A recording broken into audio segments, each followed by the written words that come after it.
Jeff. So I was saying, great. My name is Rose Jenga. I'm a mental health nurse by profession with a background in child psychology and guiding and counseling of children and young adults. And we kind of formed a group last year, although we were doing it out there, but we decided to form a group last year just because the mental health issues is becoming too much in our community. And mostly when we are in this country, we are tending to be ignorant on what's going on with our kids, and not only our kids, with everybody in general. So it's not about kids only, it's even about parents. So we kind of decided to come up with a group because we had too much ignorance on what's going on, too much of denial of mental health issues amongst ourselves. So we decided to come with a group with majority of nurses and most of psych professionals who are in here with us today, and I'm happy to see you all. Our main objective was to reach out to the communities that we have so that we can bring awareness. So much more was to bring awareness of mental health, to reduce the stigma that is being brought up. Because what we do, and mostly in social media, is just saying sorry to whatever is going on. But are we bringing a solution? How to reduce this? When we are seeing all these moms losing their loved ones, losing their young adults, it's painful. But how can we bring the awareness so that we can at least acknowledge that there is something going on that needs attention? It is too much stigma in our communities at large for us to seek psychiatric evaluation, assessment, and also advice. We tend to ignore that part, but it has come to a point whereby we are here, it's happening, we stop ignoring, we stop assuming, we start helping them that do not know on how to get assessment, on how to get those referrals, on how to get the help that is needed to reduce the issues of the mental health issues that's going on. Otherwise, we use the platform of Jeff, and we do appreciate Jeff for all this, so that we can reach out to many communities. At this point, I do appreciate that we have gone far on reaching out to other states.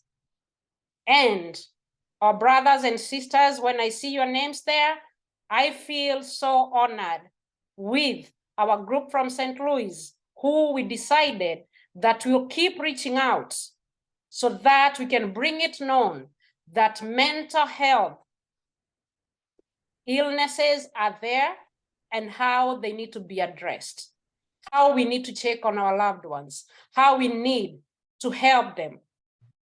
You can do much on at least acknowledging that there is something going on so that the person can get help. Otherwise, I do appreciate everybody, and I'll be here to listen.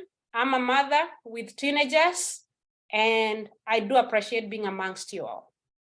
Thank you.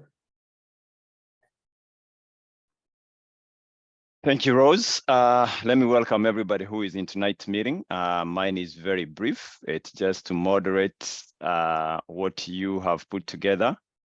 And I will not take 5 minutes where 2 deserves. So my first job is to tell you that we have a wonderful panel. They say the currency for networking is generosity. And so let me say we are very grateful for the panelists for allowing us to use your resources in terms of what you have researched and information that you feel is very important to the community that we love and the community that we serve. So on behalf of everybody else who has attended this meeting, let me say thank you for the panelists and for taking your time to be available today. I will jump to the bios a little bit because I think it's always very important for people to know who will be, who the panelists are, just in case you have a bias that you feel is important and I skipped it in your bio. It's always good you highlight it when an opportunity comes for you to talk. We have Tinuke Fawole. I think everybody knows her by now. I mean, if you've been on the social media, she's been catching headlines all over. She's an international speaker and a relationship coach. She is the author of various books, including The Immigrant, The Immigration Gap, Master of My Destiny, and contributing author of books like Faith Requires Action. She is from Nigeria. She's an immigrant from Nigeria. She's a criminal law and child welfare law attorney and passionately advocate for her clients in the criminal justice. She is also a former state prosecutor. That's a good one to know, just in case you happen to be in the court corridors. She is parenting. Tinuke is a parenting thought leader and an expert in helping parents navigate the challenges of immigrant parenting. That is why we are here today. So she has a wealth of knowledge in terms of what we are here to do. She has been happily married to her college sweetheart for the last 37 years.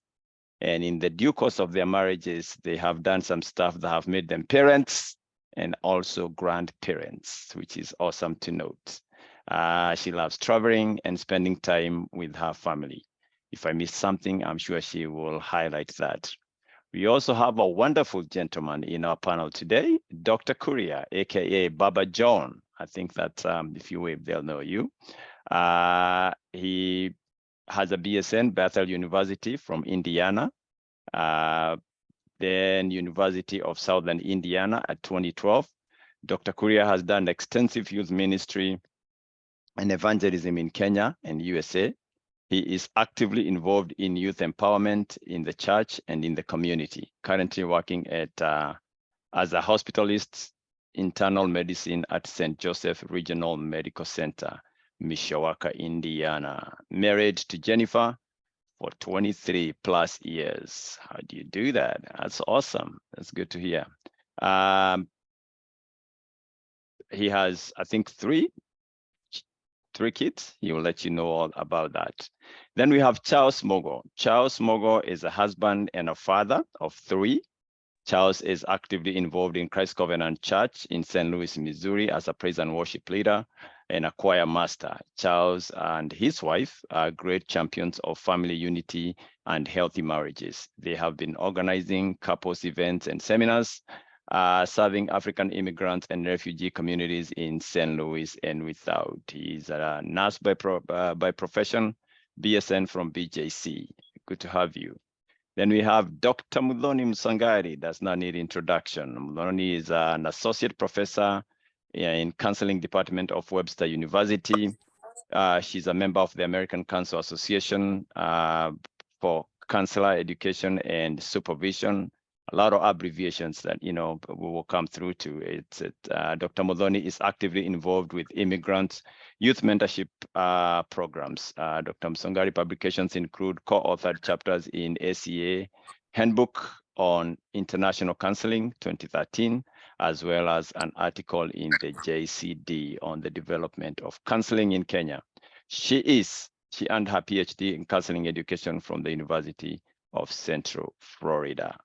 Then we have Gladys Gathoni. Gladys Gathoni is actively involved in youth ministry in the Kenyan community in Ohio. She's a mother and a businesswoman who is doing so much to give back to the community.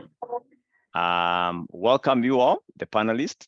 I think without taking any more time, I think when I give you an opportunity to respond to the questions that were posed before, these are some of the questions that the attendees had already shared, and they felt that if they are addressed, they will touch in depth and they'll be able to touch some of the things that we have, or we all kind of would like to benefit from each other.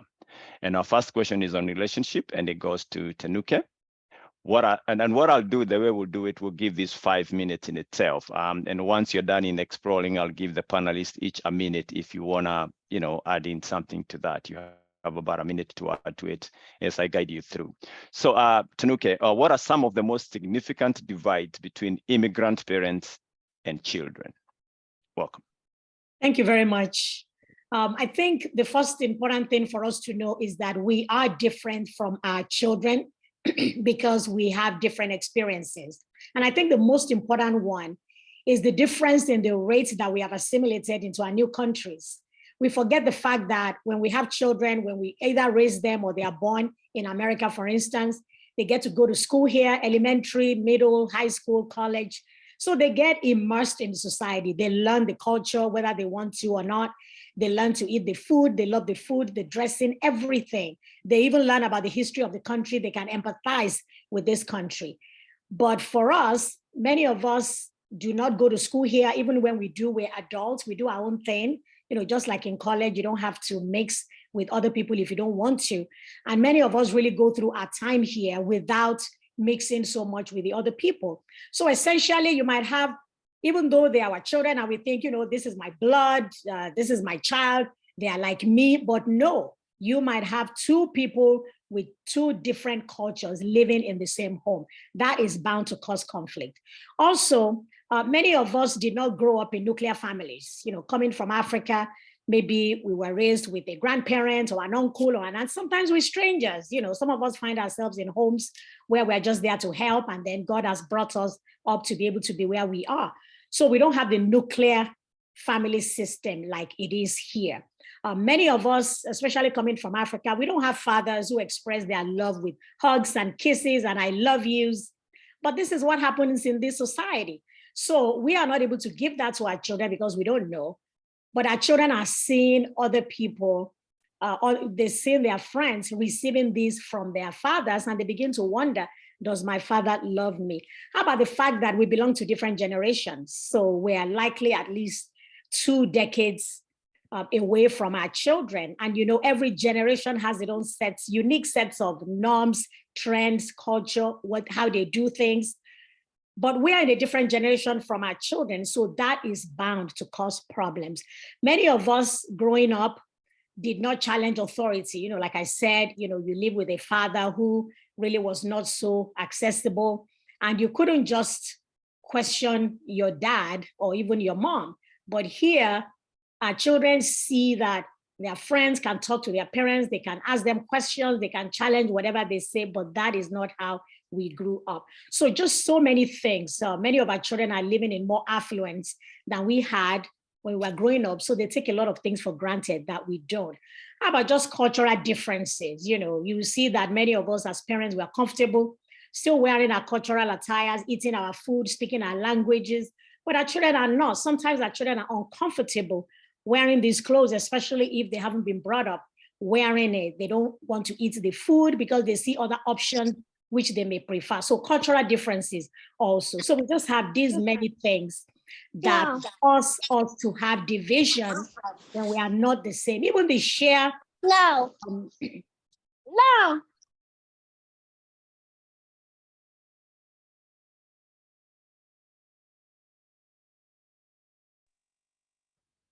I think you accidentally, somebody muted you. Sorry, Doctor. Sorry, Tinuke. I think somehow you were muted. Sorry. Okay.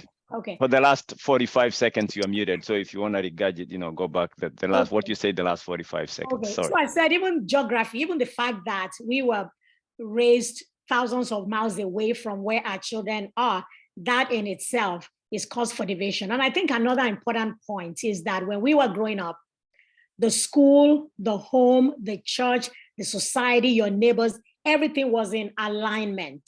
Everyone said the same thing. Everyone had the same mindset. And so it was easy for us to accept what it was. But now we are here, we're training our children, giving them something in the home. Once they get outside in society, they're hearing something different. Even in church, unfortunately, they may also be hearing something different from what we are teaching at home.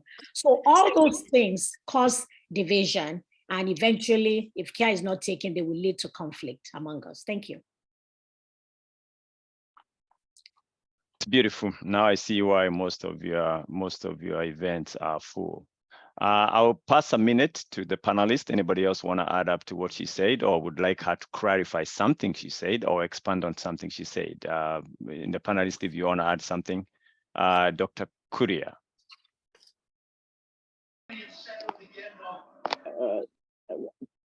Very important. I think what I can echo is the fact that we grew up in in an environment where we could not challenge authority. I think I've heard it say that we are the last generation to obey our parents, and the first generation to be commanded by our children. So that is a great difference between them then and now. We are in the we are right there that our kids question us. I get questions from my kids. You don't mind so much from the little ones, but when your teenager kids start asking you, why did you say that? Dad, why did you tell me that? So you can tell we are right there, a generation that is the last one to be commanded, to obey their parents, and of course the first generation to be commanded by our kids, and that is what is happening.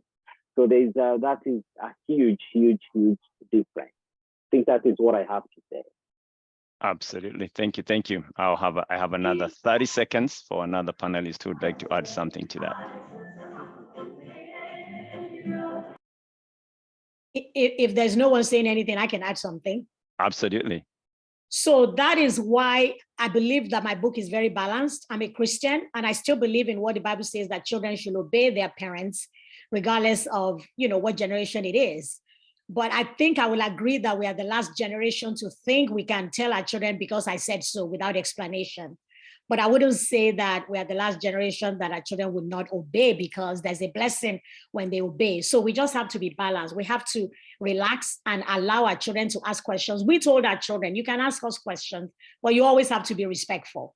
So yes, they still need to obey us, but we just have to be careful. And I think we will get to some of that also as we go along. I just wanted to mention that. Thank you. Beautiful. We'll move to question number 2. Gladys, and this is posed to you, and of course we'll have the other panelists chime in. What challenges do you face when approaching an open conversation with your child? How can we discipline our children and still show love? Yeah, hi, my name is Gladys, and I have served in children and family ministry, and I'm also married for 20 years, and I have 3 kids and 2 grandchildren. So the challenges I think I have faced with mine is so different because I have 2 of them that grew up in Kenya. So I didn't have as many challenges as Tinuke has said when you're bringing up a child in Kenya, like the one I have who was born here. So it's almost like he can answer back, and now that relationship kind of changes, and it's almost like we're on the same level. So I have to go back and and think about how many, actually, sorry, I think I'm answering both questions. How can we discipline? So the challenges I would face, I do face, is the I guess the dynamics of parent and child, and how I respond to him and how quick he is to respond, versus when we were back home. You just did not respond at all. In fact, we almost lived in fear of responding. So, but here it's encouraged, even at school. So we're the ones who kind of have to start learning how to speak to your child and how they speak back to us.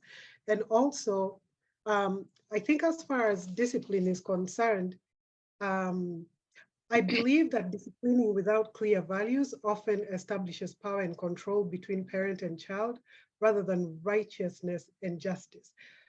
I will go back maybe when okay, I was going to give an example, but I think that will come later. So parents who learn to associate discipline with values have begun the journey of empowering their children to be respectful, responsible, and committed to each other. Now, if I'm disciplining my child and I don't tell them why I'm disciplining them, I was brought up, do not question, you know what you did wrong. But now when I'm disciplining my child and I tell them, this is the values that we have in this family. You have to respect, and you have to, where is that? I wrote it down.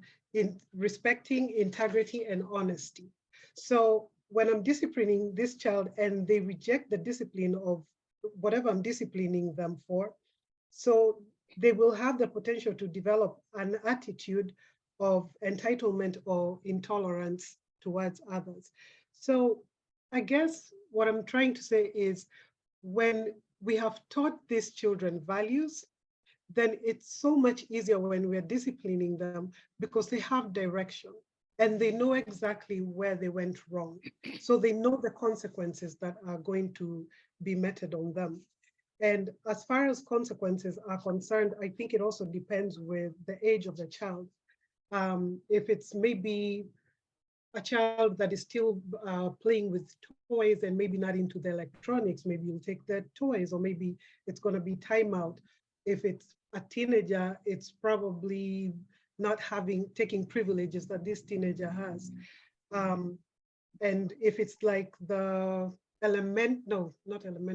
middle school, they like to play games. Whatever it is that they're interested in is what you would probably take. But then the most important thing is not just taking this stuff, but teaching these kids or teaching our children the importance of actually repentance in the home, and then reconciliation, that you can be forgiven, and that this is not taken to you. Whatever, mom is not going to be quiet and not talk to you for 2 weeks, or you're not going to eat food. And that's how we grew up. You know, you might miss a meal or two, but then again, also our parents didn't have a lot of things to take away from us. So then this child will understand, and maybe the chances of this child doing this again are nil. Also, I think that when parents hear compared to back home is when I respond to my child, I will not respond in fear, because you can respond in fear, you know, knowing that this child might call 911 or something. Then you cannot respond in shame, guilt, or anger.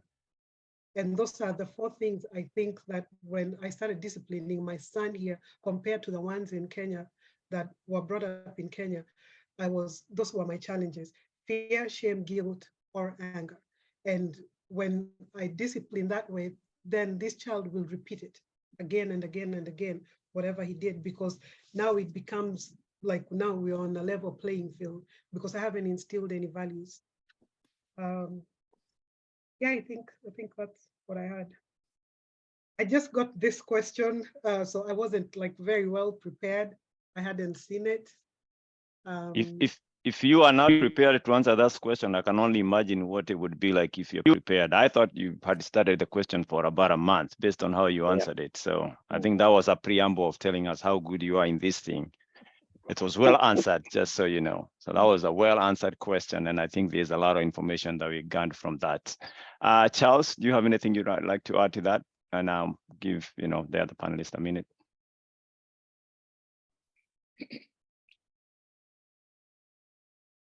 I think I agree. Hi, everyone. My name is Charles Nganga. So I totally agree with my sister that family values are very, very important. They actually define who you are and what you'll teach your children, because of course, you are the first authority before they move out there to go to school. So I agree that we do have challenges. We cannot bring up our kids the way we were brought up. We are in a different environment, But at the same time, we need to draw a boundary. They're still our children. We are still the parents. So we cannot, like, yes, they can talk back to us, but I like that idea of fear. We cannot like fear to discipline I'm a strict disciplinarian, not in the sense like the way I was brought up, because I could not talk back to my dad, but in a way like drawing a boundary, knowing that I am the parent, you are my kid. So there is a boundary, but at the same time, it has to start early. You cannot try to straighten up, things when they're already teenagers. You have to start early and build up. And if you start when they are young, unfortunately or fortunately for those that moved here when the children were already grown up, that's a challenge. But I mean, my point is, yes, we are having challenges, but if we start early, believe you me that in future you will not struggle. But if you're trying to catch up, that's gonna be a challenge. But family values is everything. Thank you. Thank you. I see a couple of people raise their hands, but for the purpose of fluidity, I would ask that we hold our questions to the panelists until to the very end. And if you don't mind, that way at least we have a better flow. And still continuing with that, and this question is very big and open-ended. So Tinuke, you'll make it your own. It says, Sebastian, can I add something real quick to that? Sure, absolutely, absolutely. Yeah, hello, everybody. Just great to see everybody here. My name is Muthoni Musangali. I think we cannot talk about discipline I imagine a lot of the people here are people of African descent or have some connection to the African diaspora.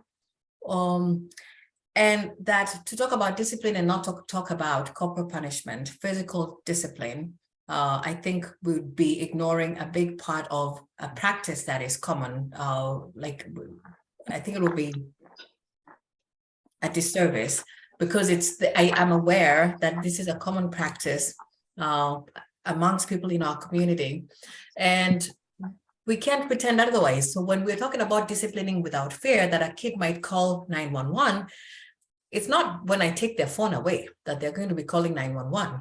It's when I say mwiko, which is, for us, mwiko is the paddle, the wooden spoon that we use to make our ugali, or a paddle, is those threats of physical punishment or the actual infliction of physical punishment that then comes with this concept of fear that a child might then call the police, and then you're involved in a 911 call, child abuse and whatnot.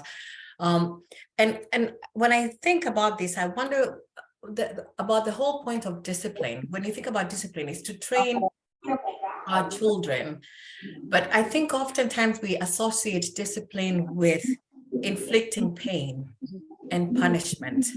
And we have to think about what is the purpose of what is discipline? Are there ways, because ultimately it's the idea of training and helping our children associate behavior with consequences, providing them an opportunity to reflect on their actions and the consequences of those actions. Are there ways that we can attain the same end without resorting to the physical punishment? I know this is an unpopular opinion because many people think spare the rod, spoil the child, but I will say it, that oftentimes there isn't need for a rod. If we start early and establish as an environment where we teach and train children and think of discipline as an opportunity for our children, whether they're little ones or whether they're teenagers or preteens, as an opportunity to reflect on their behavior and connect their behavior with consequences. And what opportunities are we missing? Because we go to the thing that we're used to, that is the easy place to go to, that is the rod. And so I think I just put that as a challenge for us as a community. And we'll talk a little bit more about this when we talk about mental health and creating an environment in your home where you can have these open conversations with your children, that we can't ignore the fact that we discipline children, we inflict or administer corporal punishment. And then on the other hand, then we turn around and tell our children, we want you to talk to us about what you're experiencing. How can they? We have created an environment where they couldn't speak already because we have enforced this idea that if you don't do what I ask, I'm going to inflict pain on you, as opposed to, I want to teach you so you can learn that your behavior has these consequences. So it definitely has a bearing on mental health. I'm looking at the time and I'm going to stop there, and we'll revisit when we talk about mental health as well. Awesome. Well worth it. Thank you, Dr. Muthoni. Tinuke, I think that ushers you very well into the next question that I was going to come up with, and you probably want to make it your own. What areas do parents need to work on to improve their relationship with their children? I know it's a big open-ended question, but please kind of make it your own. Thank you. So I've kind of divided into a few areas so that we can be clear and we can mention a few of them. So one of the areas that we need improvement is how we support our children in their career choices. Again, remembering that we are from different generations, and so there are actually different opportunities and the world is different. So many times we bring the old ideas that only these professions work and we want to impose it on our children. But I think the challenge as parents is for us to be able to know the aptitudes of each of our children and what they do well, and to support them, help them to be hardworking in whatever they are doing, help them to be their best, and explore together what areas they have strength in so that they can go in that direction, and we can advise them, but never force them. That's something we must never do, is force them into careers that we think are best. So I think that's one thing. Second thing is having open communication and dialogue with our children, and that is going to run through all this presentation. It's all about communication and dialogue, which we have not done well with at all. You know, the last speaker just talked about the fact that when we instill so much fear in our children, in as much as they want to talk to us, they won't. And so that is something we have to do. We have to leave room for them to be able to speak. We have to hear them out without judging them, and really hear what they have to say. We need to make eye contact, and they need to know that we're actually listening.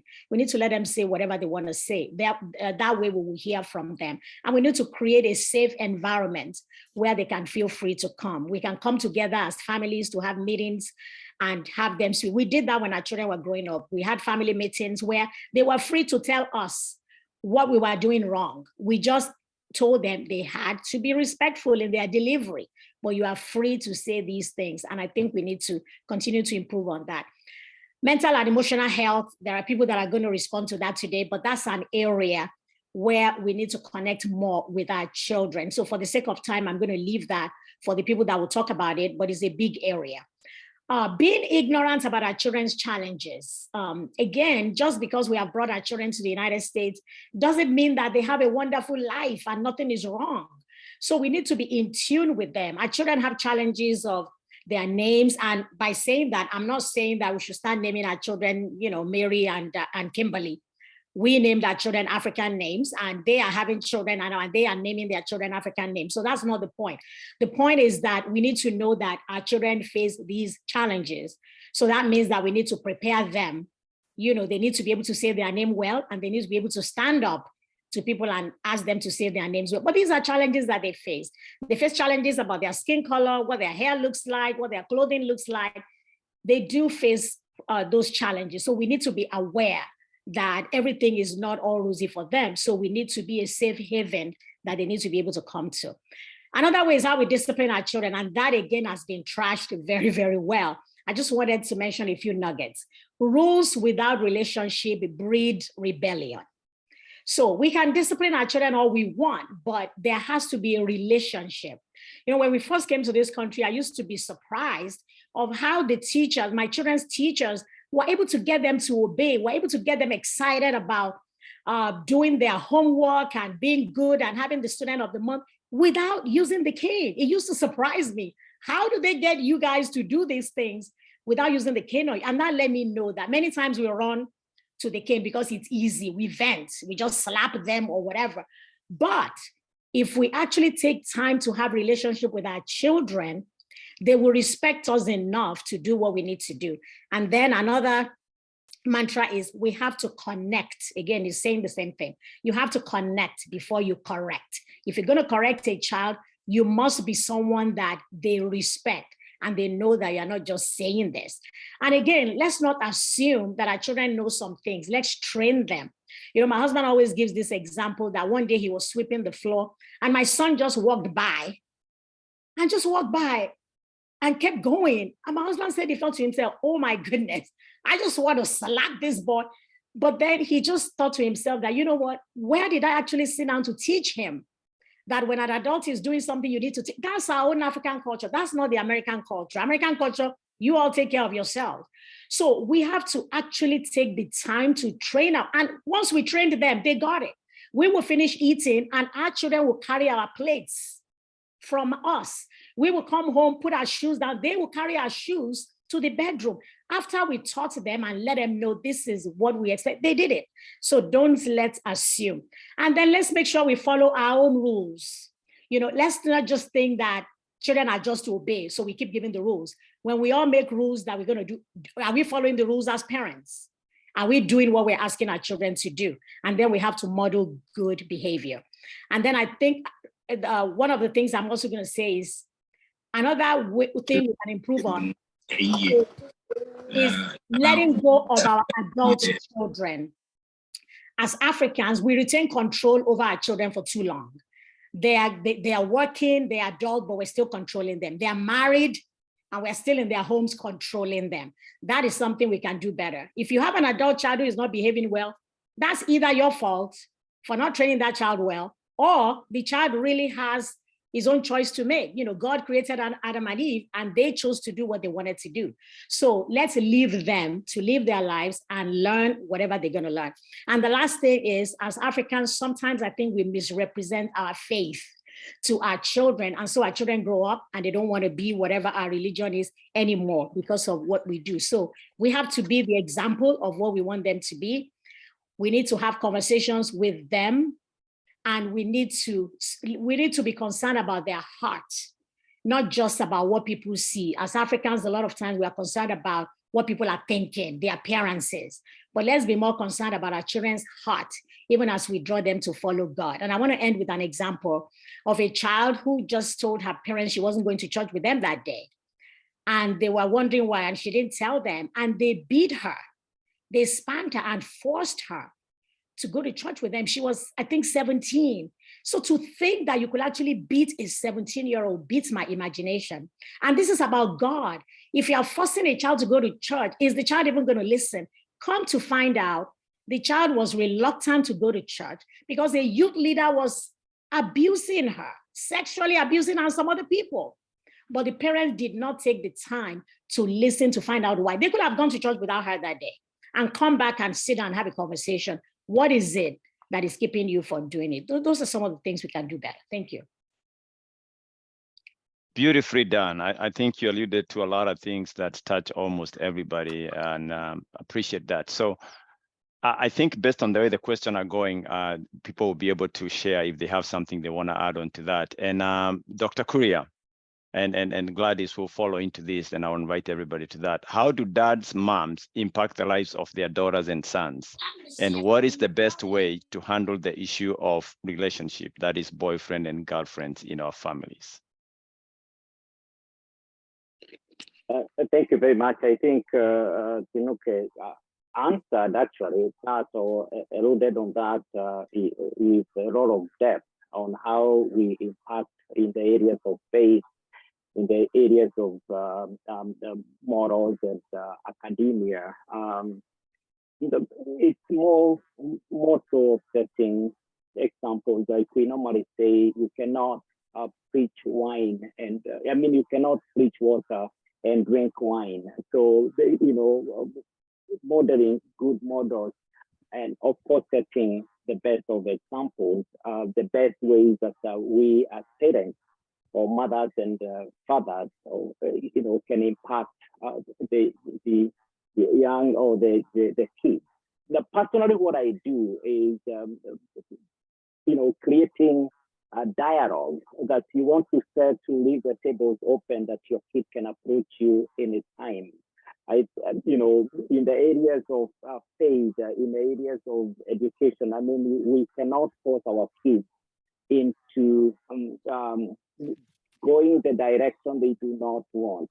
You know, most of the time as parents, I think we incline into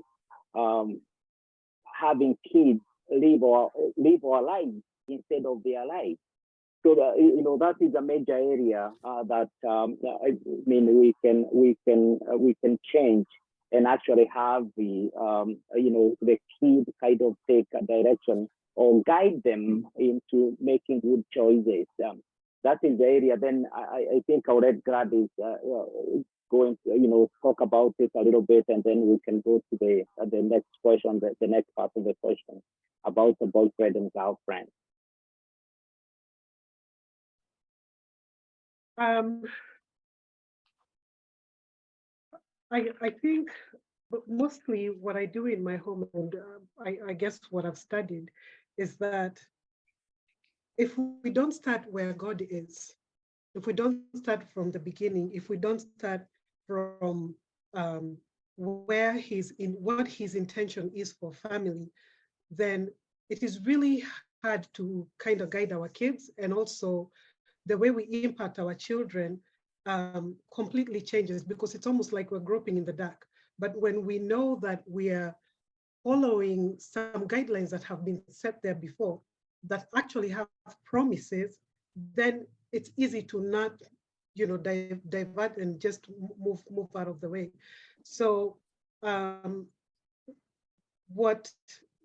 because parents are recipients of God's love, patience, grace, and justice. So in order to extend these attributes towards our children, we have to also model them. We have such a big opportunity, such a good opportunity to actually work with God. And that's what God wants us to do. He wants to work with us for the sake of our children, because he has blessings for them. So that's why in the home, he wants us to model, he wants us to model justice. He wants us to model love. He wants us to model faith, reconciliation, all those things, so that when this child is coming from outside and they have everything that has happened in school or with friendships, and they come home, that is what they're going to find. They're going to find parents that have, that are going to show this child love, parents that are going to model all these things, because that is what they're doing in the home. So that when this child goes out, this is exactly what they're going to do. Instead of wondering, when my child is out there with friends, and is my child the bully? Because your child might not be the one who's getting bullied. They could be the one who is bullying as well.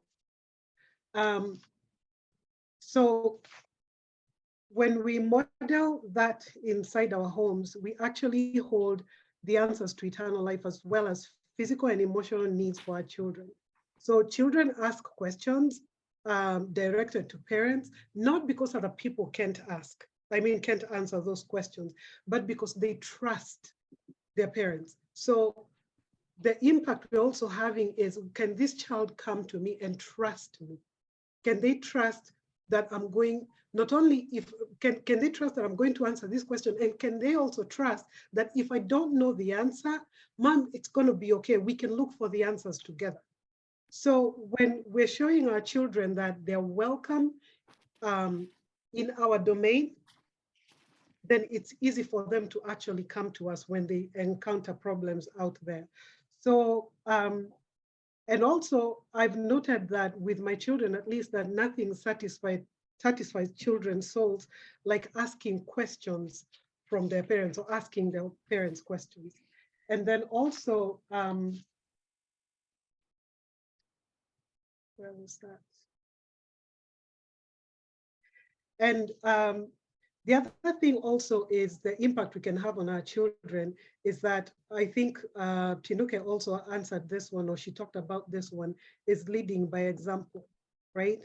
And example is, am I displaying, or am I showing, or am I a person of integrity?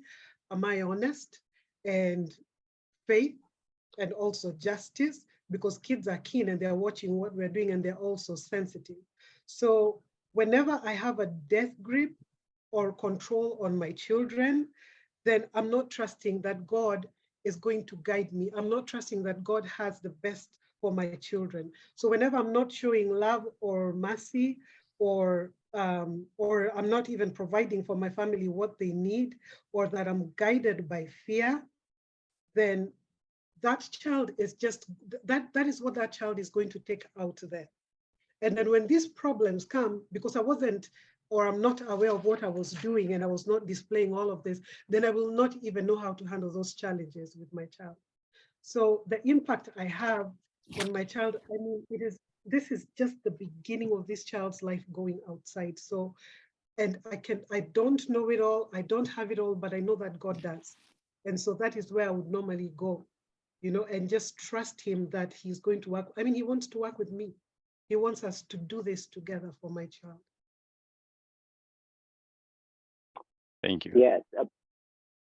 Yeah, we all know, like, we as a parents are the first line in everything. You are the first teacher that the child grow up knowing. So we have to do things right, and of course allow the child to develop and kind of you guide them into what that God is guiding them, just kind of teaching them on the will of God in their life. What is it that God has for them? Can you help them unfold into that? Now, the second part includes it's about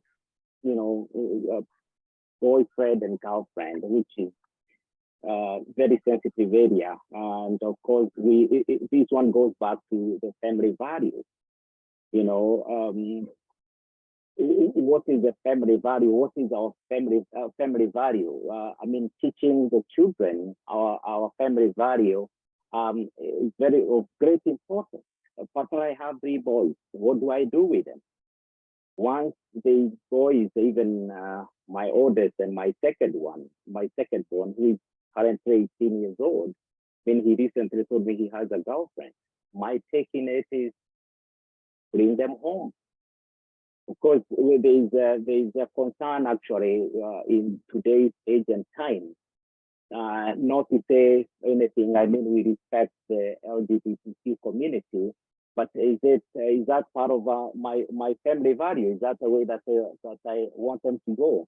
So when they tell me I have this and this girl that I'm dating or that I'm seeing that is my friend, the first thing I tell them, I want to meet them. I mean, we encourage them, and when they come, I mean, we teach them, we educate them on how to relate to this young girl. And I tell them when it is appropriate, then we will get to know the parents, and that is what we do. So what we can do is probably educate them on how to relate and teaching them that sex before marriage is seen as unacceptable. Teaching them, Christian values in regards to relationships. I think that is what I have to say. I believe in some homes, some families start really early, educating them about sex and girlfriend, boyfriend, and some wait until maybe they're in their teens, and then others just don't do it, or maybe they just wait for the school system to do that. And right now, we all know what's happening like around this country about all of that. So I think what I would do, or what we do in our home is just talk. Because if we don't fill in those blanks, if we don't fill in those gaps ourselves, then the world is going to fill in those gaps. And it can be a loving topic, and it can be something, because we grew up, I think, with also shame about what sex is, and that we don't talk about it, and that it's taboo. But then with our children here, they're exposed to so much. Your child just has to open their laptop or computer or whatever, and it's out there. the friend a friend can send them something and it's going to just open like so many things when this child opens whatever they've been sent by the friend. And so when we don't talk about them, or when we don't have openness, when we don't have those values, that child can come home and say, you know what, this is what I saw, or this is what I do not understand, then we wouldn't even know what they think about it, because it's out there and somehow they're still going to be exposed to it. The other day at our church, the pastor was preaching about lust. And so my grandson is 11, and he asked me, Shosho, I don't understand what they're talking about. What is lust? So I can take my cue there and see this child, do I really want to talk to them about this right now?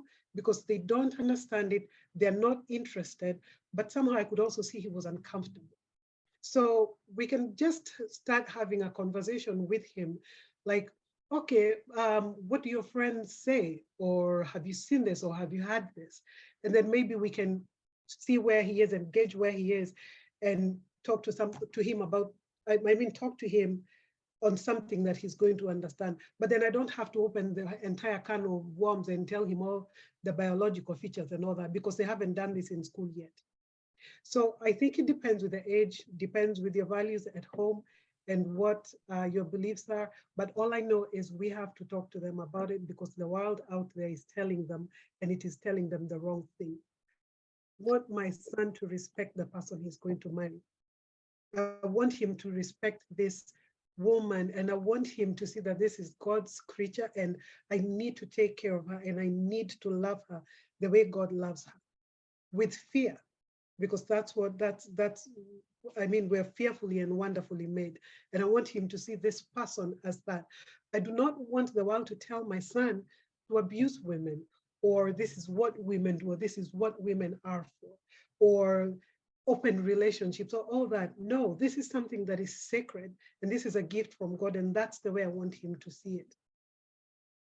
Thank you. Due to time constraint, I'll move to the next question. If you have something you probably want to add on that topic of relationship with the portion that is granted to you, you can always jump into it a little bit and touch it. Feel free to chime in on a previously addressed question during the portion that I grant you. So Charles, how does the husband-wife relationship affect the life of their children? Thank you. And I briefly actually already tackled that, so I'll just touch it a little bit, because they somehow related to the previous question. How do dads and moms, because dad and moms are the ones that, of course, make those relationships. So it kind of the same, but I'll talk about, and I'm not the best person to talk about conditioning. I know we have psychologists here, but I did learn about conditioning. What our kids are exposed to do, what they are exposed to is what they will become. And this is something that is well researched and proven. It's not like, sometimes we like to challenge things as Africans, especially men. But this is something that and has been well researched, that what a human being is exposed to contributes to who they become. And I did say at the beginning that we are the first authority before our kids move out there, meet with, for those who are driving, meet with the police, meet with the teachers. We are the first authority in the house. And so the way we relate as husband and wife, it does affect our children directly. If our children are exposed to love, they will learn to love. If they are exposed to violence, like dad can, and violence doesn't need to be physical. It can be, you can use aggressive words. If that is what our children are exposed to, that is who they will become. They will, because they remember I said we have our first authority, so they believe in us, and so it will be okay if it's okay for dad to speak a bad word to mom, then that's what they will take, and especially when they are young, that is who they will become. So it's very important, even as we bring up our kids, to know that we are the first influence. We have to be very, very intentional, especially when, here in the United States, there is a lot of pressure, I'll say that. And I'll give an example. Just this morning, I do work nights. So someone came, and this is an African American. We don't even relate. We are just co-workers. We are not friends. But she came and she told me, pray for me. She knows I'm a Christian because I'm going through stuff at home.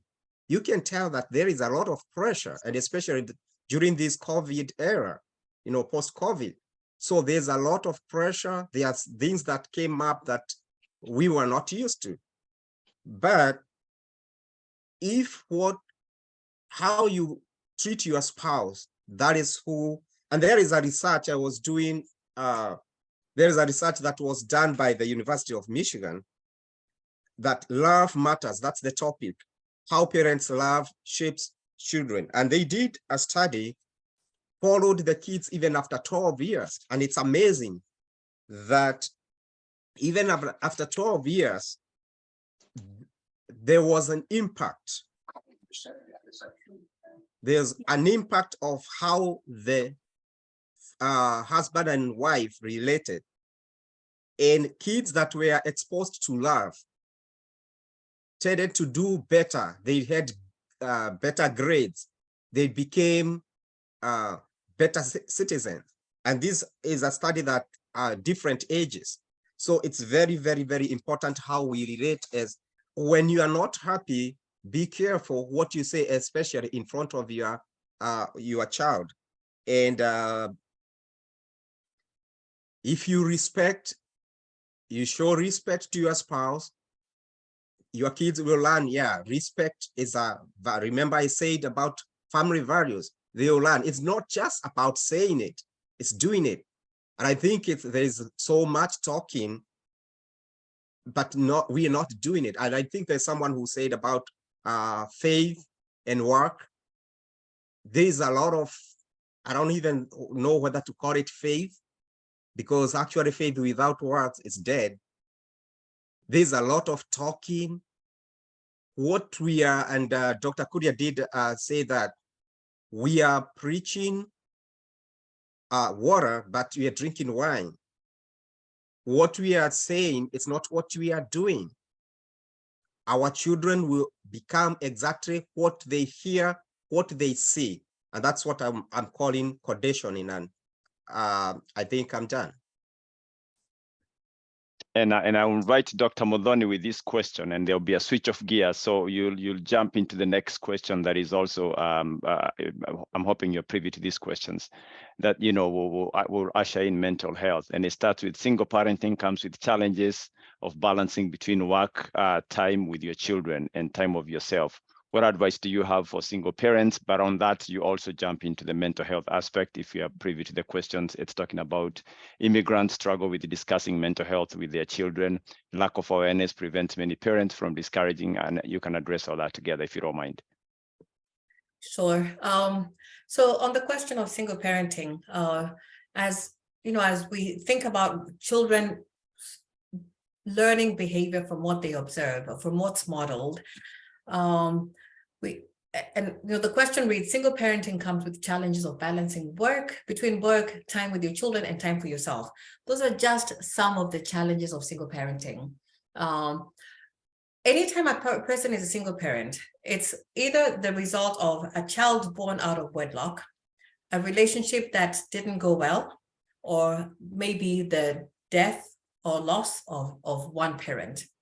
So the parent that is the single parent is often grappling with a lot.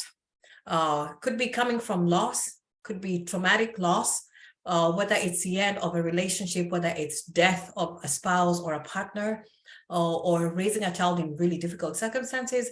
So just the whole idea of even balancing between work, that just barely scratches the surface about the kinds of challenges that single parenting comes with.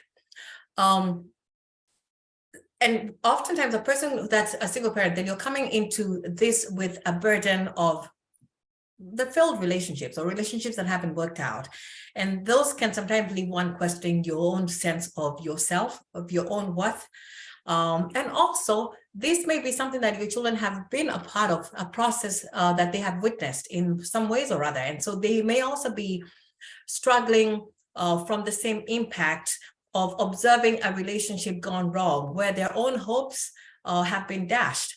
As their parents' hopes of a relationship have been dashed. So how do we deal with this? How do we address some of these things? First, it's really important to build a community. The one thing we find about and again, I don't say this to castigate our people, I just speak honestly, even when my view is unpopular. We stigmatize single parents. Especially if you're a single mother, people think that you're trying to get their husband, and therefore people might avoid you, and it can become very hard to build relationships with other women that could be peers and that could provide support. So the whole idea of stigma, it's important that we do not allow ourselves to be defined by the stigma that might be imposed on you as a single parent by members of your community. And part of what that might require too is that the sense of community that you're building, you may have to look outside of our own groups of people. I may have to look outside of my African group of Kenyan women. It may mean that I have to go elsewhere. I might have to look at groups maybe where my kids go to school. It may be people that I work with. It might be, but it really requires expanding my boundaries just beyond my immediate community, so that I'm really prioritizing my own needs and not having to put myself in situations where I am subjected to sometimes toxic associations or attitudes. So establishing connections with others. Learning too that as a single parent, whether it's a mother or a father, you carry a huge weight of responsibility. I'm a single mother. I have 2 children, 17 and 14. Every single decision about their lives rests with me. Every decision about my household, a bulb that needs to be changed, rests with me. Whether it's to decide what to cook, somebody said we should be able to write deciding meals on our CV because it really is such an activity. Like every simple decision that we have to make about our children's lives, it's on me. I'm not going to espouse and saying, what should we have tonight? Or what do you want? What do you think about this kid? This is what this child is asking about.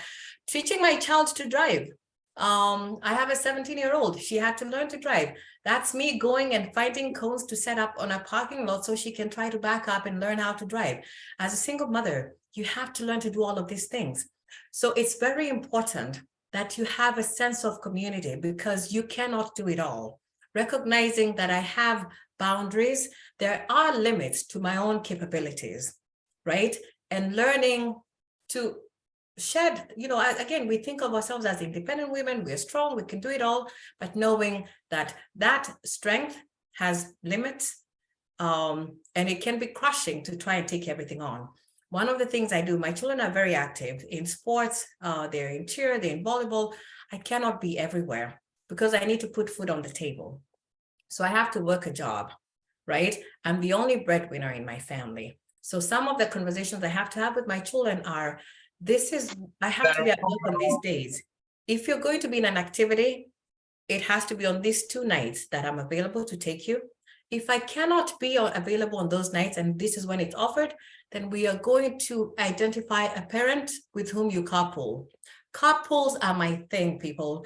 I survive on carpools. My children has been in 100 cars with people because I cannot be there to take her to her activities.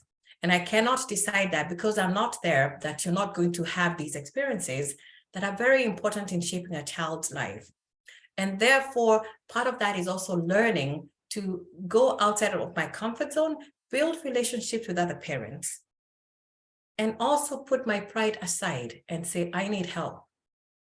I can take my child home from practice, but I can't get her to practice. Can you help me?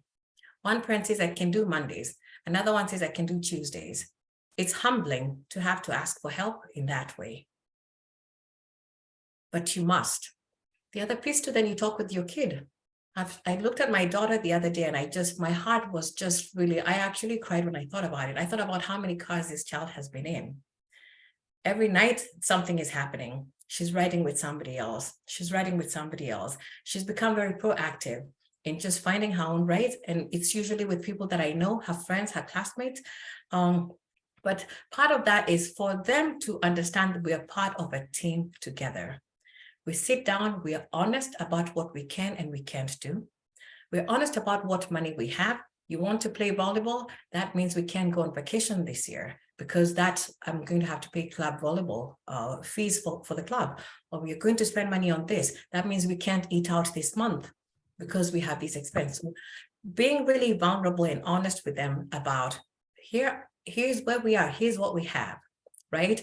And then I treat them with respect. I invite their opinion, but I have to also be very careful not to parentify your child. The fact that I don't have a spouse, that doesn't mean that my children become parents. I don't want them to be parents. I don't want to parentify my children. I want them to also still be able to experience and enjoy being children. So those are all really important things. And the last thing I'd say, go to therapy. We need to normalize going to therapy for our children, for ourselves as well. Just the idea that I need someone, I need an outlet, I need someone that can sound things off with. Some panel that my mom's on. So having, being open and vulnerable and going to take advantage of some of those kinds of opportunities is very important. Quality time together. I'm not always here because I have to work. Otherwise, we're not going to have a roof over our heads.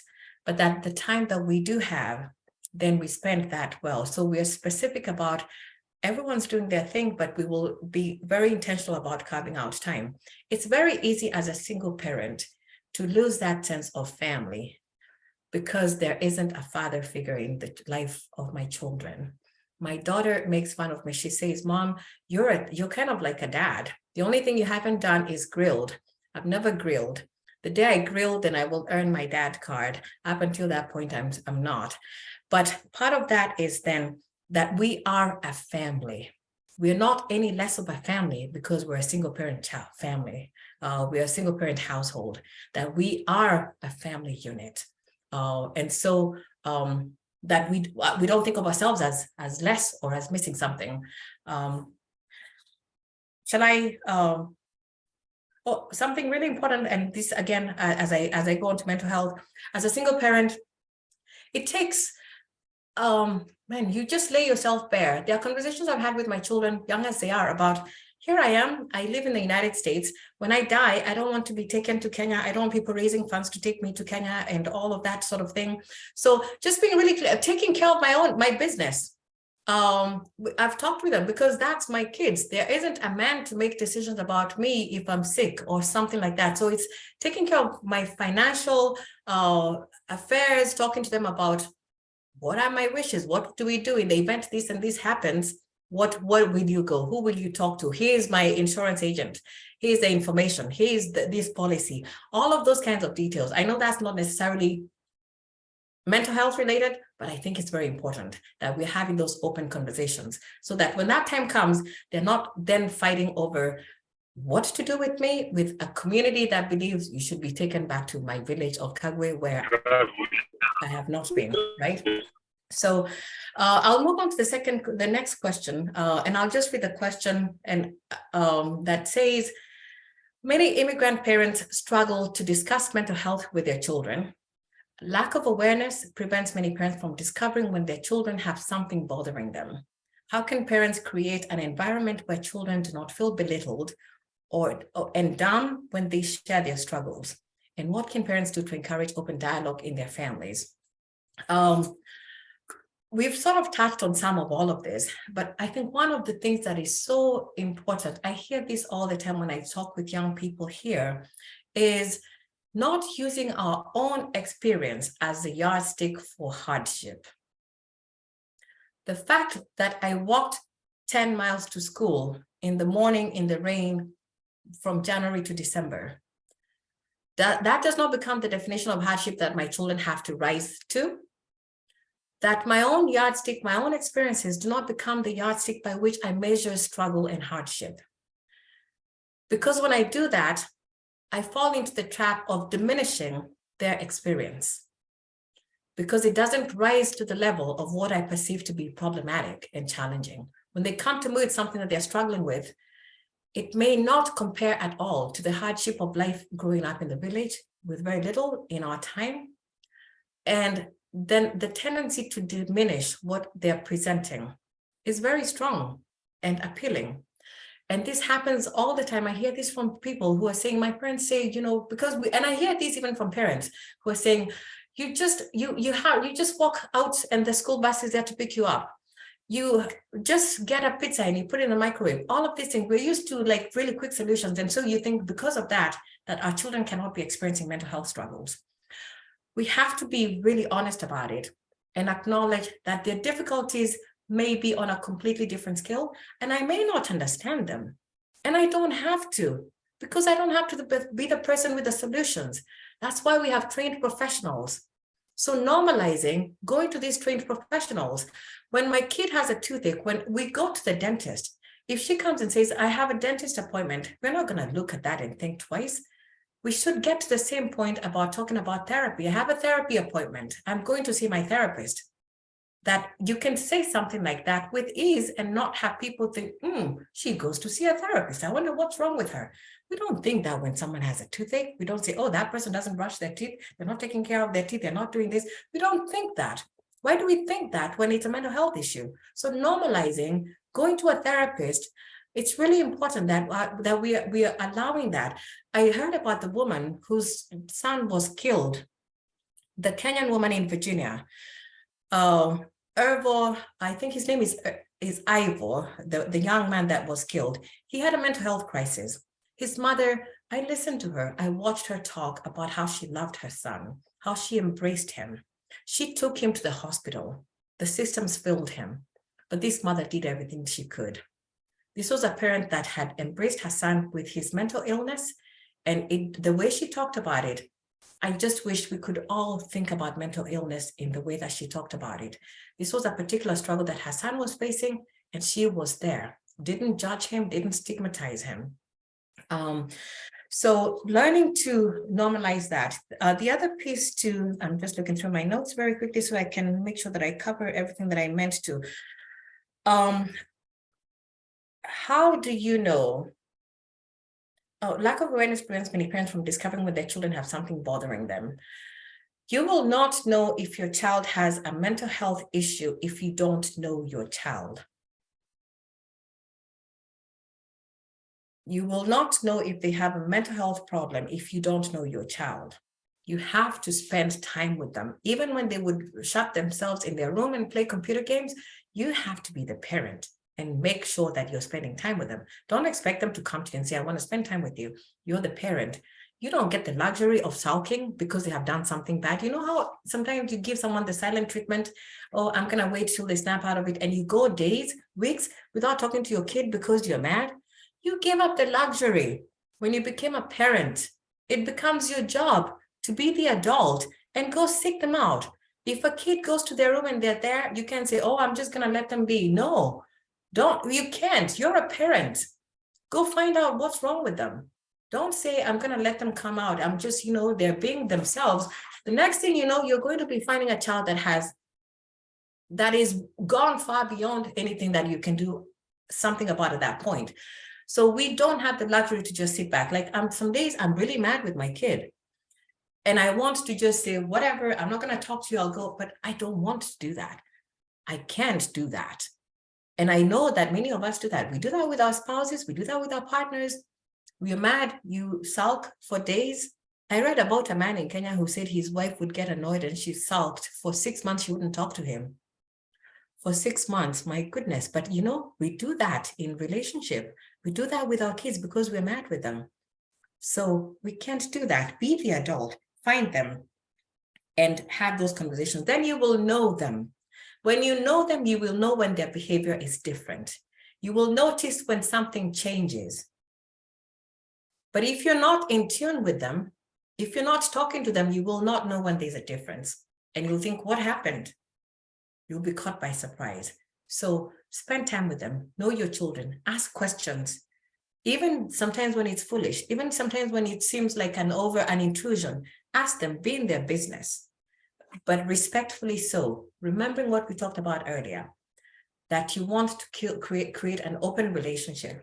I'm worried about time, so I keep talking and I'm looking at the time, so I want to make sure that I can keep moving that. What can parents do to encourage open dialogue in their families? Be honest about your own struggles. If you have some challenges, you don't have it all. You don't have to be, if I'm Mr. Perfect, if I'm Mrs. Perfect, then my children are afraid to come to me. It's okay for them to know that I am struggling, that I fail too. And that gives them permission to try and to fail as well, that there is no shame in struggling. There is no shame in failing. And that's when we talk about what we are modeling, that we are modeling by how we live.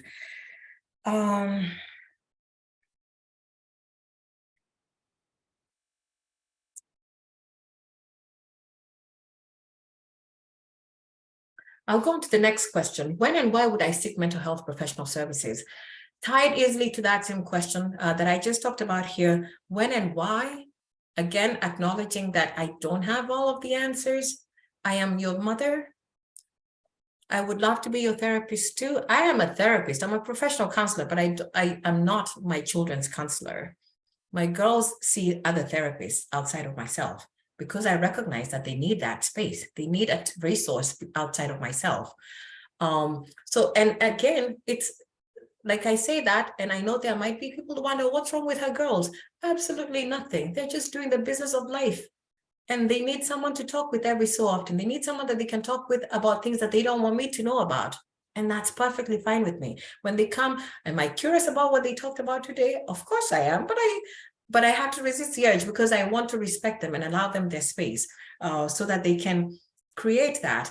When and why would I seek mental health professional services? When is when you start to see changes, but also if you have cultivated a relationship that is open, that allows room to fail, that allows room for imperfect kids, imperfect human beings, then they will be okay with saying, Mom, I need to talk to somebody. Or it will be fine for me to say, I think you need to talk to somebody. And for them not to feel shame about that. So I really pray that as a community, we get to a place where mental health professional services, if someone has a headache, you don't say, why are you wasting time going to see a doctor? We don't do that. We don't question when people seek help in other kinds of things, but it's when people seek mental health services or help that then we feel that somehow we have that it is within our realm to even question their decisions or why they should. So I pray that we can get to that place where we are not only doing that, but we are encouraging, and that we, for ourselves as well, that we seek help, because it's part of the human condition. I think that's about it, Sebastian. Thank you, Muthoni. That was awesome. That was actually a topic by itself, and we appreciate your resources. So that I can stop at 7:30, I'll give every panelist 2 minutes, and you're free to address the questions that are left. I'm assuming you're privy to the questions, or you can summarize on something that you touched before that you feel needs to be tacked up well. So I'll give everybody at least 2 minutes, and that will put me at exactly 7:30 if I give everybody 2 minutes. And I'll start off with Gladys. So 2 minutes, you can either touch on the questions that are left in terms of, durable skills or whatever, or you can kind of summarize on something that we talked about. So 2 minutes, and then we go to Mr. Kuria, 2 minutes, Charles, 2 minutes, Tinuke, and then Muthoni, 2 minutes. Okay, so I think I'm going to be all over the place. But as far as career is concerned, I think just knowing your child and encouraging them and finding out what their gifts are and what their strengths are. The other thing is I am an advocate for gap year, taking a gap year. So taking a gap year, that child is going to take a gap year, take a break from studies, travel, work, or volunteer. Actually, gap years have risen, like kids taking gap years, they've risen. and this is the between high school and going to college. And they get opportunities, they gain skills, experiences, they try something they will never have a chance for, because once they go to college and then they start working, you know, that's it. And also they kind of prepare for college. And then when they're done with this gap years, most of them come back, at least if it is a planned one, they do come back at least with an idea of what their strengths are and what they want to study, what they want to focus on. And then I would say the dangers would be maybe they will lose momentum, they'll be behind a year with their peers. And really that's, I think that's what I had on that. But I think this is just one where we cannot pressure our kids, because coming from Africa, my child has to be a doctor. He has to be a lawyer, or he has to be, you know, all these other things we think our kids should be, that we never became ourselves. So taking that pressure off of them. And then I think the other thing was the husband and wife relationship, and just investing in your married relationship will add strength and resources that can be extended to our children. And then also the other thing is, we need to remember, whether I think you're a single parent or you're married, that parents are in a progressive state of transformation throughout their lives, in their marriages or their jobs, their relationships, within the extended families. So we are also growing, and then we bring our children into this, expecting them to conform and to move on with who we are, instead of taking that step back. And yes, accepting that we have this child, we brought this child into this world, and there's some things that have to change, instead of really gripping and holding on to who we were before the child came into. So then that kind of sets the tone of how we're going to welcome this child, and everything we have to give this parent is going to happen. So I think just admitting where we are, the seasons we are in when we get these children, and also just accepting them into that group, instead of kind of, you know, trying to conform them to us. Thank you. Yeah. All right, Dr. Kuria. Thank you, Gladys. Dr. Kuria, 2 minutes. Yes, in regard to kids, I think there are two questions here that I'm going to talk quickly about. The 4-year degree seen as superior, and also the other one, how we can prepare our kids to success. I think the first thing, and I know we are in the United States, and we know the United States field of there's a lot of opportunities. I think number one, we have to enlighten our kids about the opportunities there is. I mean, they know, but I mean, and I agree, we want our kids to do better. I mean, I'm an advocate of telling people, my kids, that they have to do better than I did. Why? Because they stand a better chance than myself. They're in a country where there are better education. I mean, so that is number one, that is opening their mind, educating them on the opportunities there is. Then number two, about even whether, you know, degrees, the 4-year degree or whatever, diploma or certificate. You know, I always tell my kids that you cannot finish what you have not started. Whether starting with a certificate, you start with a certificate, then you end up with a master's, you end up with a PhD. You cannot get a PhD without, first of all, doing a prerequisite in that college, or doing a prerequisite in that particular college. So you educate them on that the journey, the longest journey starts with the first step. They have to start with the first step, then aim to go higher. Then, of course, you have to tell them, to teach them about the higher you go. I like saying the higher you go, the poorer it becomes. If you think of unemployment, the unemployment, if it is, I think like September of last year, it was about 5.7. The 5.7 is the average. It was 8.7 for the high school leavers, but about 1 point something for the PhD holders. So educating kids that, you know, you stand a better chance to be employed if you go higher. You know, when you have a doctorate, your chances of being employed are higher than just somebody with a college degree or a Form 4 leaver. So, and I think this is a topic that we can talk at a different time. So, because of time, I'll finish there. Dr. Kuria, Charles. Yeah, I know we had a topic about the boy child is a threat in our community. What can we do to raise strong and responsible men? I know we don't have much time, but we can do what I'm calling targeted actions.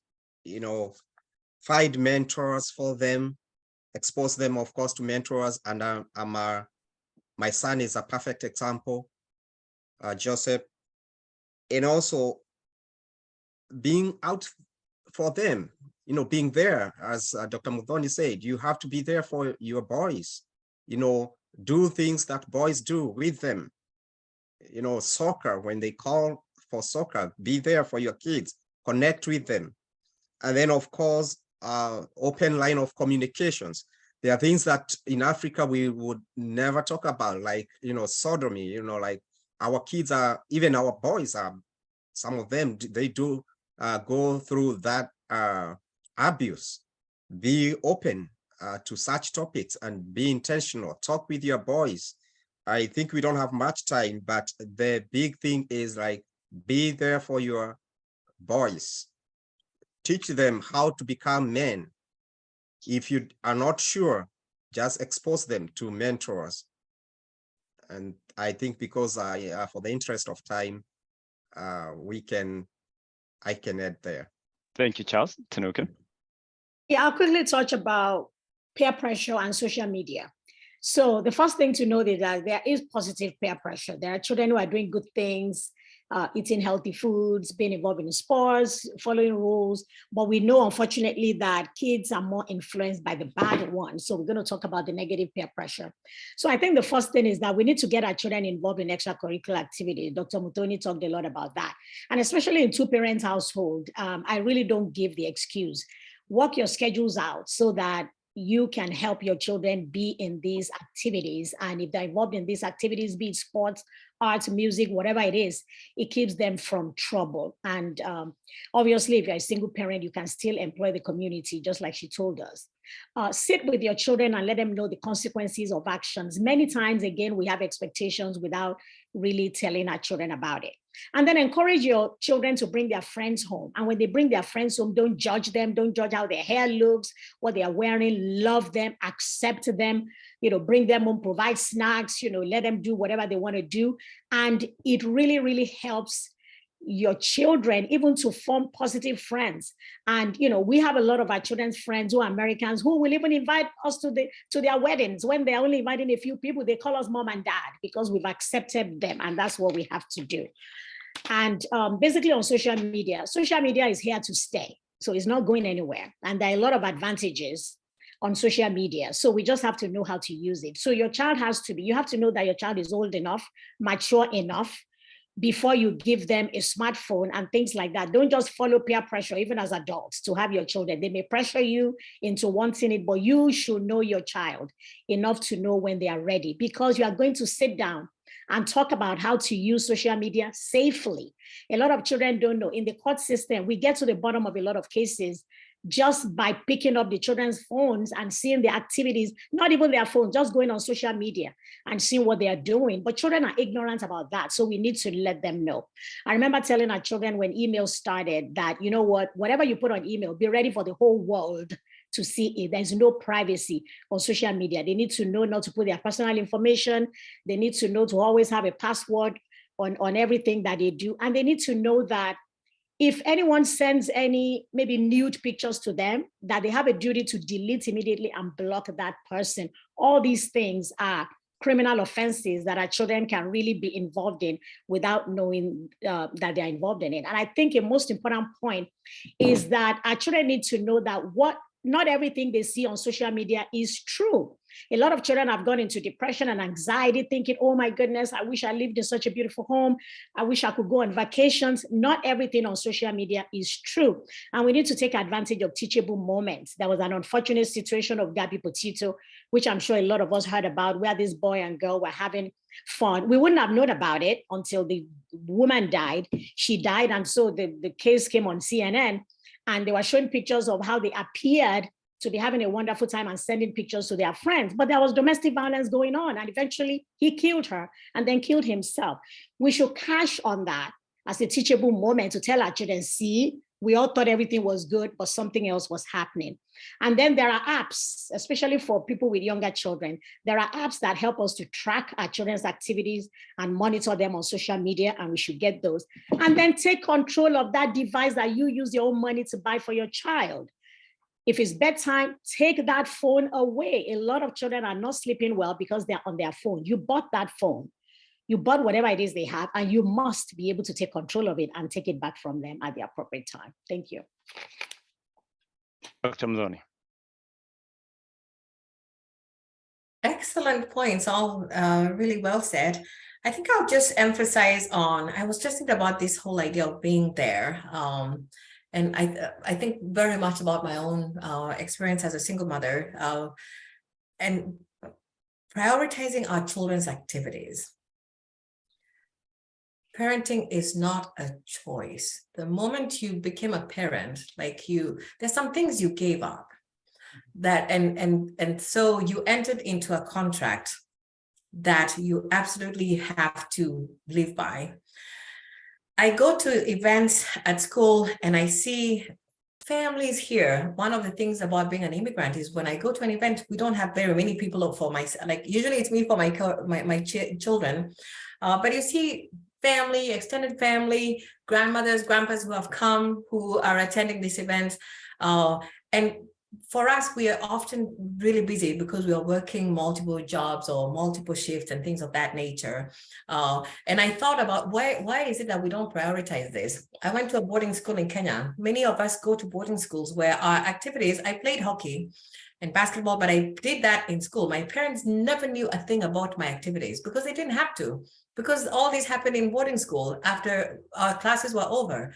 And so we sort of bring this same idea where then we are uninvolved in the lives of our children and their activities, the extracurricular activities. Those are such an important part, whether it's sport, like you said, whether it's music, art, whatever they're doing, to show up and be there. It really says something. It says, I value you, I see you, I hear you, you're important to me. That's how we build relationship. You cannot build a relationship with our children in absentia. You have to be present. And that means you go to these things. I even going to football games, even if like on a Friday night, it's not football season right now, but I go to high school football seasons, even though my kids don't play football, but I go there because I know that's where my girls are going. I know they're going to hang out with your friends. I want to see who they're with and be part of that. So do things that are not necessarily the norm for us. And I think closely tied to that, we tend to isolate ourselves. And I understand where this comes from. When you immigrate to a new country, you're looking for people like us. That's why in St. Louis, you'll find Kenyans, Congolese, Bosnians. They tend to be in the same area because we're looking for people that speak our language, that understand us. And that's for a reason, because we're social beings. But it's also important that we're encouraging our kids to branch out, because this world is not going to be a Kenyan world that I'm raising my girls for. This is a different place. So as I talk about welcoming them and encouraging them to make friends, we can be very insular as a community. Encourage your children to interact with people who are not African. We have this narrative that Americans are bad. They have terrible values. They're godless. They're this, they're that. And we then, we make it such that if our children have American friends, they're afraid to tell us, because we already have said these things that we keep saying about, oh, Americans are this out there, this or the other. But having an open mind and not judging people And I love what you said, like encourage them to bring their kids to home. I love to see my children's friends. I will cook for them. I want them to come spend time in my basement. There's only 3 of us, but I have a basement for no reason other than I could sell my house and go to a smaller place, but I want them to come and stay here and watch a movie and do something outside, because then I see who they're with. I see who they spend their time with. That's how I know them. That's when I will know when things are changing. And I know when we need to bring in the cavalry and bring in additional help. I'm going to stop there. Thank you. To our panelists, thank you, thank you. I am humbled by the depth of your knowledge and just the generosity to share this information with most of us who also feel, it is important that we network so we know where we are and so we can also shape the way of our life based on the community that we live in. We are grateful that you had time to do this, and to our viewers and the people who attended this session, thank you so much for making time to be here with us today. I would like to hold this is just to thank our panelists for just how deep you have gone into this topic, and I'm so much humbled about that. And this is a topic that we can carry on into another session. Just the depth of knowledge and how you guys are experts in various areas makes me feel that in the future we'll probably break it up into some smaller nuggets where you are able to go into depth into many aspects that I feel most of the viewers would have loved to ask more questions. So thank you everybody who attended. Thank you the panelists. And may God bless you. May he give you more knowledge and wisdom to the people that you encounter to share your information with. May you never lack this information whenever you find people who need that information. God bless you. And I hand it over to Geoffrey. Yeah, thank you so much. I feel like I was in a classroom learning so much. And I really, really, like Sebastian said, would want to have a second session of this. We'll need to have a part 2. There are some questions that I know that we didn't touch, and I know also the panelists needed more time to expound on their information. I just want to take this chance to invite you for share about the upcoming event. One thing, like I said at the beginning, Tinuke Fawole has great, and many of you will agree with me when she was talking, there is a lot of information that she that she would be able to share with us on Monday. I will be sharing the Zoom link, maybe on the WhatsApp, but also it's also on the website where you can be able to join us on Monday and listen more of what the context is put together in a book. Checking on the website, we've tried to make it a little bit easy. So tomorrow we have a building a better future for our youth. This is going to be an in-person. I think the last one we had virtual, but this one will be tomorrow at 12. If you have a youth between the age of 12 all the way to 18, please encourage them to come. We'll provide lunch when they come. I mentioned here we'll have Tinuke on Monday. It will be 5 p.m. Central Time. And then more information on the website. Just click here and register. Again, we are aware that April is Autism Month. We have a group again that we put together here in St. Louis, and we're also reaching out other people in other states. We have great panels that will be joining us on April the 6th. It's going to be a Zoom meeting.